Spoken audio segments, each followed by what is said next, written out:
Hey everyone, it's Carissa Wiley at sprinkledwithglitter.com. Thanks for joining me today. Today's video was previously shared on the Altenew YouTube channel, but I thought you would enjoy seeing it here as well. Today I am creating 3 holiday cards featuring the new Sun-Kissed Delights, Blushberry Bliss, and Jade Dreams alcohol inks. These are really designed to refill the coordinating alcohol ink markers available at Altenew, but today I'm going to be using them to create some alcohol ink backgrounds. And these colors are absolutely beautiful. You can see that each collection has 4 different colors, just like the Altenew ink pads in the coordinating colors. And all of their colors are really designed to coordinate together across their inks, their alcohol markers, and their cardstocks. For the backgrounds that I'm creating with the alcohol ink, I will be using an alcohol ink cardstock. Now, this is a synthetic cardstock. It doesn't feel like traditional cardstock. It feels kind of more like plasticky, and it really allows the alcohol ink to move across the surface. This particular brand is the Yupo brand, and I'm just trimming it down to some small panels that I can use on my finished card projects. Now, here's the deal. I don't want to ruin my manicure. I just got my nails done, so I'm putting on a pair of gloves to protect my hands because this alcohol ink, it is going to get everywhere, and this is a really free-flowing technique. Now, in addition to the alcohol inks, I'm also going to be using some alcohol ink blending solution. You can also use rubbing alcohol. They do kind of perform a little bit differently, but you should really experiment with this. And this background creation is all about experimenting. I have sped up the footage, but I have left in all of the backgrounds that I created during this little crafty session. They come together rather quickly. They're easy to create, but you do have to just have that kind of experimentation vibe happening as you create. Now, on the first background, I added my inks, and then I used some alcohol blending solution to kind of move the inks a little bit, and I am using a little blow tool. This is actually designed to use with a marker.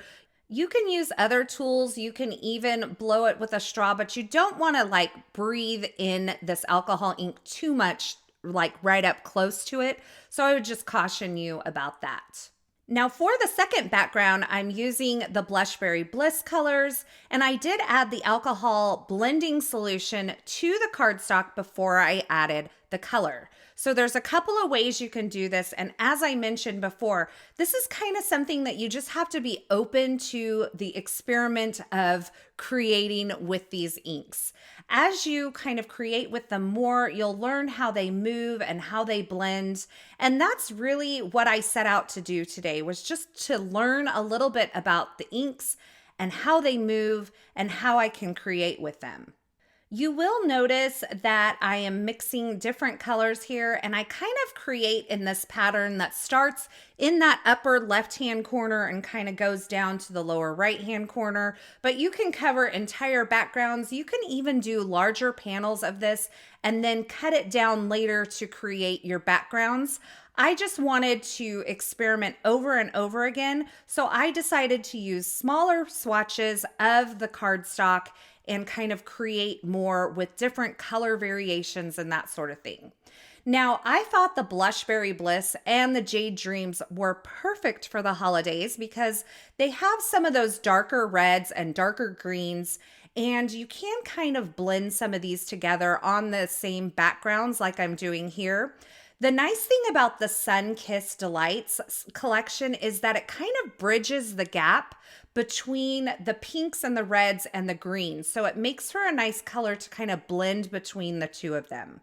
Now, another thing I wanted to mention is that Altenew makes refills for all of their alcohol ink markers. So if these colors are not your jam, or if you have some on hand, I really do encourage you to explore and create with them. Another great thing about alcohol inks is that they will dry on slick surfaces like acetate. So these could make for some really cool shaker card windows. Now, I'll be honest with you, not all of these backgrounds are winners, and that's okay because it was a process of discovery and exploration for me, and I really did enjoy the process. But keep in mind that as you're creating, you can add more blending solution to get the colors moving again. You can add more color to kind of change up how an area looks. So nothing's kind of set in stone with alcohol inks. They really are very forgiving. Now this one turned out really fun. I love kind of the mix of the Sun-Kissed Delights and that Blushberry Bliss and the green there. But you'll see as I kind of add more blending solution and the colors move more, that it kind of spreads out and creates some lighter and darker areas. And as you're creating these, I really like the places where the ink kind of builds up into these veins. Those portions will dry and they kind of end up with a little stickiness to them in those areas where there's a lot of ink buildup. But I'm going to show you something really cool that you can do with those. So at that first stage, this background actually looked really cool and I could have left it as it is, but you'll see as I continue to move the ink with the solution and the air that the looks of the backgrounds really change. Now I love mixing in the light, the medium, and the dark colors of each of these color families to create backgrounds. I love to see that kind of ombre effect that it creates. And the red and greens really are my favorite for the holidays. So once I finish creating all of these backgrounds, I am going to take the Altenew hot foil. This is the champagne hot foil. And I'm going to trim off a small piece. And you're going to see that when I press it onto some of these areas where the ink has kind of built up, it's going to stick to some of those deep veined areas. Now you'll want to make sure that your background is dry. You're going to see what happens here in just a bit. When my background isn't quite dry enough, then this foil will stick to everything. But once it's dry and you have those buildup areas or those veins of color, as I like to call them, you can then press on that foil and it will transfer over. And you can see the little bits of shine and gold in this background, which really is absolutely beautiful. This is a great way to add shine to a project, especially when you're working with these alcohol ink backgrounds.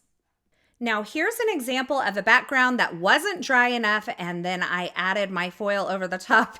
You can see there's a lot of foil on this background and maybe that one wasn't a winner, but I'm going to continue on doing this with several of the backgrounds to add this bit of gold shine. You can kind of control where you're placing the foil as well by just cutting off small pieces or just using your finger to press it into specific areas.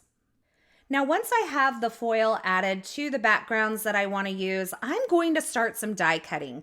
And for my sentiments, I'm going to be using the Timeless Sentiments 3 die set from Altenew, along with some brushed gold cardstock. I thought this brushed gold would be a nice complement to the champagne. And this Timeless Sentiments die set has some great holiday sentiments. Peace and joy, all is calm. And there are several others in the set that I really love because they're very unique. I'm going to cut the word of these sentiments out of the brushed gold cardstock, and I'm using my Perfect Picker tool to kind of poke it out of the die. And then for all of the shadow layers, I am going to die cut them from some vellum. The vellum is really a great choice for these cards because it doesn't take up a lot of visual space, but it will still create that shadow layer around my sentiments, and I love the way that this looks on top of those alcohol ink backgrounds. Once I have my sentiments and shadows die cut, I can add some liquid glue to the back of the sentiments and adhere them to the shadow layers. You can see I now have all of these beautiful sentiments for my holiday cards. Now to embellish these, I felt like they needed just a little something, and so I pulled out the Berry Branch die set from Altenew, and I'm just using 2 layers of this layering die set. I'm using the berry layer and the branch layer. There is also a leaf layer, but I didn't want these to become overwhelming on the cards, so I'm just using the 2 layers together, and I love that you can kind of customize your look by using 1, 2, or 3 of the layers of this die set. Now I die cut the berry layer from some Vineyard Berry cardstock and the branch layer from some dark chocolate cardstock, and I'm adding some liquid glue to the back side of that branch layer and then adhering it right on top of that berry layer. Now, if you would prefer, you can use the Altenew adhesive sheets and place it on the back side of your dark chocolate cardstock before die cutting, and this would create a sticker from that branch layer that you could then directly adhere on top of the berry layer.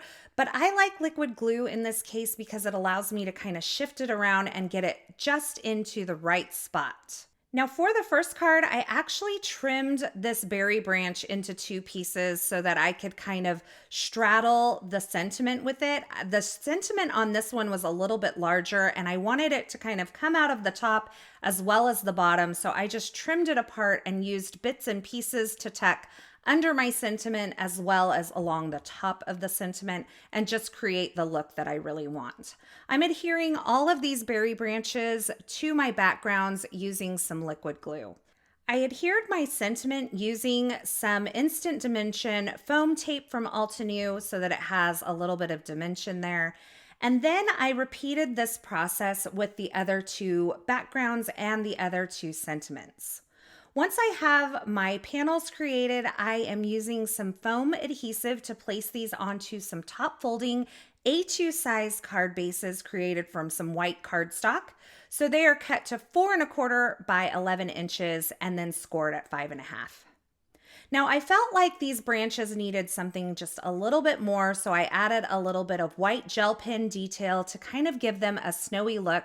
And that finishes off my 3 card projects today featuring these gorgeous and shiny alcohol ink backgrounds.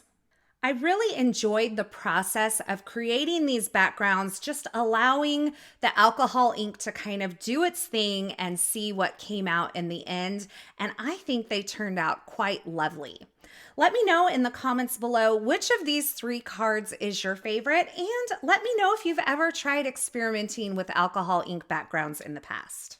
As always, I will have links to the featured products featured in these projects in the description at YouTube, so if you're looking for something in particular, be sure you check there. Or you can head on over to the coordinating blog post. That will be linked in the YouTube description below as well. Over there, you'll find more still shots, more information, and a complete list of supplies. As always, thank you so much for stopping by and watching today. I hope you enjoyed this video and I hope you enjoyed these projects. If you did, be sure to give this video a thumbs up and don't forget to subscribe and turn on the notifications here so you don't miss any of the fabulous card making and paper crafting video tutorials shared. Once again, thanks for watching, and until next time, I hope you have a fabulous day.